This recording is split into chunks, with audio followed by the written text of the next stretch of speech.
Hi folks, Lou here, and I'm going to talk briefly about submission in war games. And by submission, I mean submission of a nation or even of a player to a vassal or overlord in a game.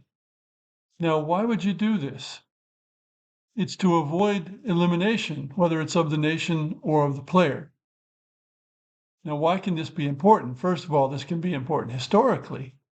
I'll take Britannia as an early example, and it's the earliest example I don't know of, but I suspect that somebody had put submission into war games before the 1980s, so I won't make any claims.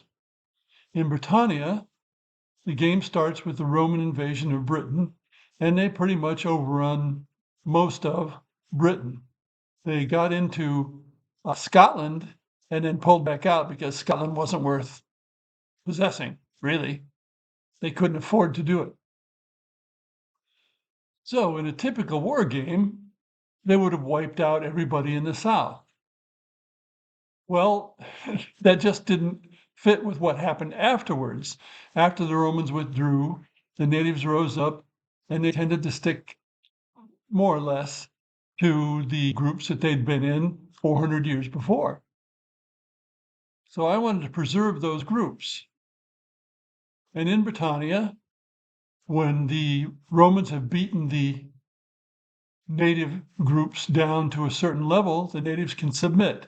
And at that point, it's as though the Romans owned that territory and got points for that territory, but the natives were still there and could still farm and prosper, so that when the Romans withdrew, and remember, they didn't get kicked out, they just bailed out to go do things on the continent because it was needed at the time, then the natives rise up and are free again.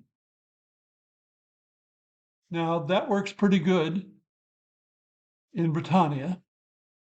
I've had to tweak the rules to get it to work better than it did originally.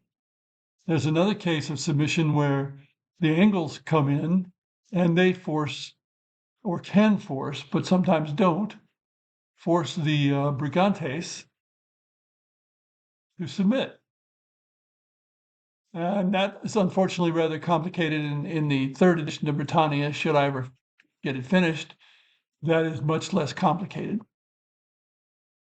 In fact, I believe I eliminated that one entirely, and I've simplified the other submissions. But of course, simplification is the name of what you want to do these days. Now, I've used those rules again in a couple of space war game prototypes. In one case, well, in both cases, it's a player submitting because they don't have separate nations. And I do that kind of to speed things up so that the player who's winning doesn't have to wipe out the other player. We can just force them to submit if the other player is willing to submit. That's always a big if. And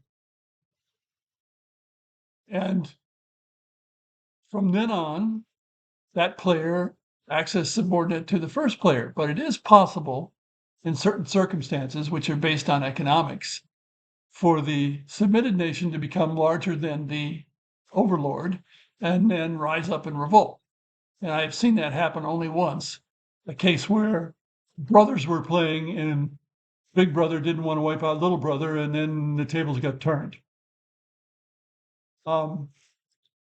In the other game, which was designed originally as a two-player game, playtesters wanted to play with 4 or even 5 players, which made for a pretty long game, and they wanted to speed it up. And one of the ways to do that was to install submission rules so that a player could submit and then potentially finish second in the game. Theoretically could finish first, but that's not going to happen because a lot of their points go to their overlord, and it is more or less a point game in some respects. Certainly Britannia is a point game, and there are times when people don't submit in Britannia, especially the picks up in the north. But if you're down in the south and you don't submit, you're probably going to get wiped out and not score a lot of points that your color really needs. And so it's a bad idea not to submit. Now, what's the point of all this? You can put a mechanic into a game that's not ordinarily there, both to try to emulate history and to possibly speed up the game.